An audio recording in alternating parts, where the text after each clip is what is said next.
Tadi sudah didengarkan semua sama teman-teman media bahwa hari ini Nicolasian sebagai pelapor telah menyampaikan keterangannya sebagai saksi, yang mana Nicolasian sebagai korban di sini dicemarkan nama baiknya oleh Ayu Thalia sebagai terdakwa.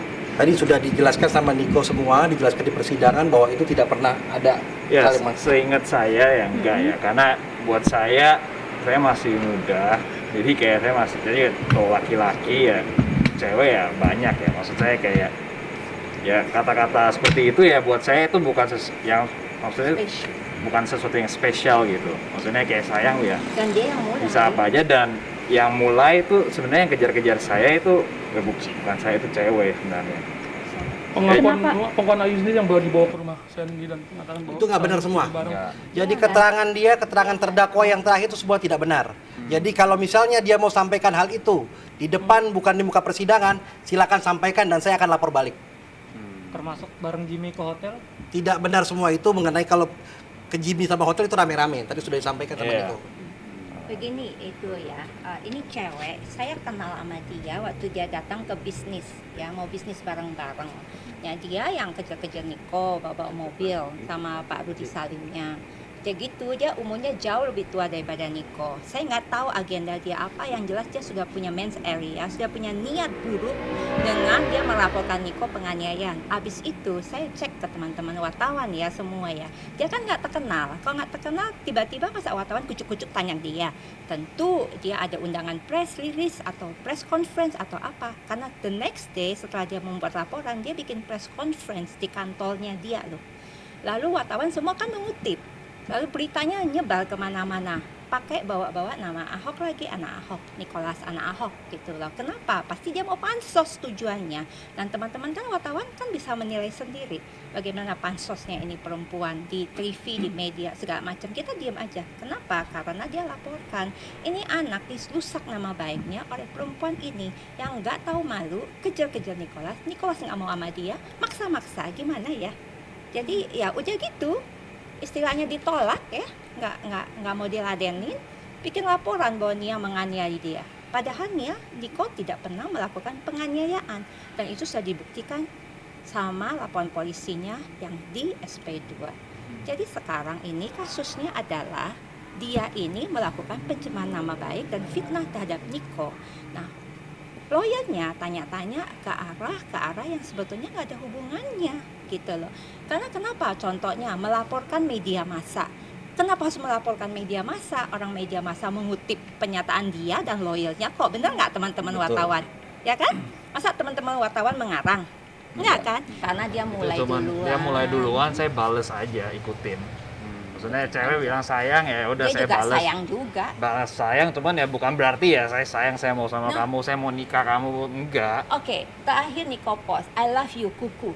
Dia panggil saya kuku. Terus apa? Dia post loh. Itu kata nggak ada makna. I love Apakah saya you. pernah mendeklarasi ini adalah pacar saya nggak pernah melakukan hal itu. Ya. Ya saya kalau mau ketemu cewek cakep saya bilang sayang, ya kalau dia nggak keberatan, memang salah saya gitu. Ini maksud saya nggak ada arti. Bisnis seperti apa itu yang dibicarakan? Sama bosnya. Itu sama bosnya, bukan sama Rudi dianya Salim. sih. Dia ada bisnis apa? Dia kan cuman karyawan SPG, di situ. SPG. Tak Itu mau pasti Niko, ada pasti nomor ada saya, komunikasi, ada dong. komunikasi, pernah jalan bareng sama rame-rame, berapa orang.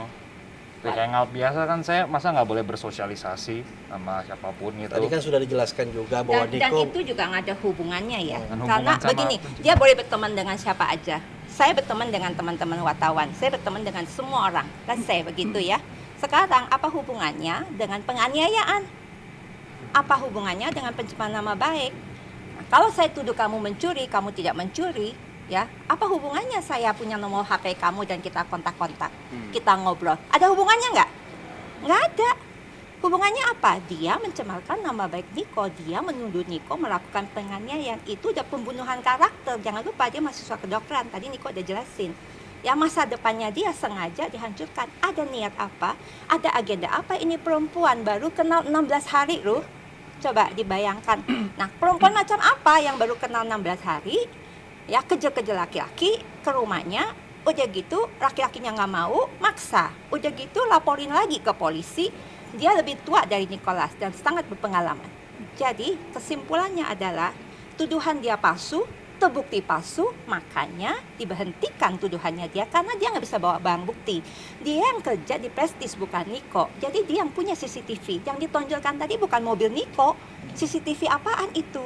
Ngerti nggak? Udah gitu, dia terbukti penganiayaannya nggak ada. Nah sekarang yang justru terbukti adalah pencemaran nama baik Niko yang teman-teman wartawan sudah tahu karena teman-teman wartawan pasti udah pernah wawancara dia dan dia yang menyampaikan fakta-fakta. Sekarang begini ya, kamu didorong sama ditarik sekuat Niko, hancur ini mobil segitu tinggi jeplak di sini. Mobilnya Jeep loh, Jeep Wrangler. Jeep loh, ngerti nggak? Nggak Jadi, mungkin lecetnya dan semua begini itu sudah doang. direkonstruksi semua. Iya. Sudah dilakukan rekonstruksi, itu makanya dihentikan penyelidikannya. Karena tidak terbukti, nggak ada bukti. Jadi kesimpulannya dari awal dia udah targetin Nicholas Koselia. Ya, dia udah punya tujuan dan target Nicholas karena dia pikir ini mahasiswa kedokteran lugu nggak tahu apa-apa.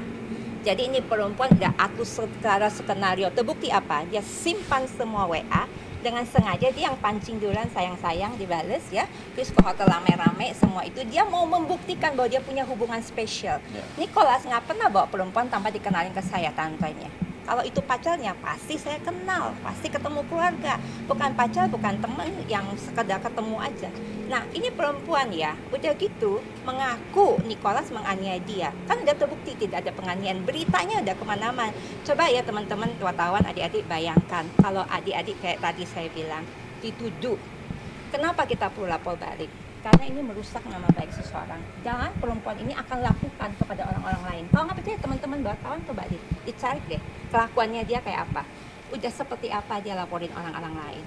Karena ini masa depan ini anak sengaja lagi ditempel-tempelin namanya dengan anak Ahok. Kenapa? Karena mau cari pansos ini orang.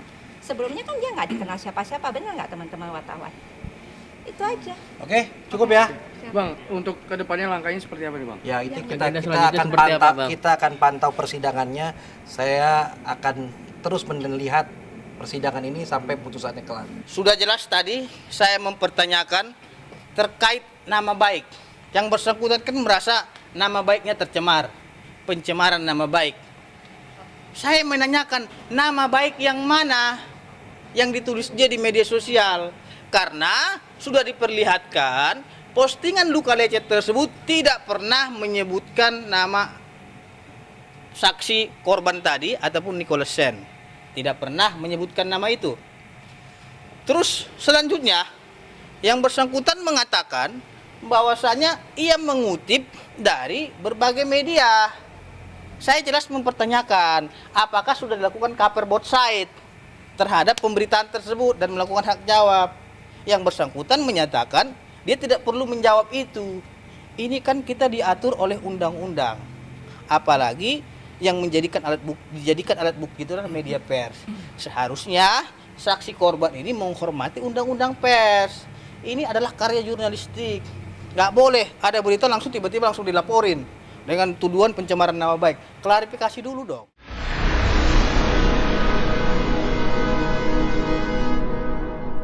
Jadi jangan lupa untuk subscribe Cumi Cumi. Ditekan ya tombol lonceng merahnya.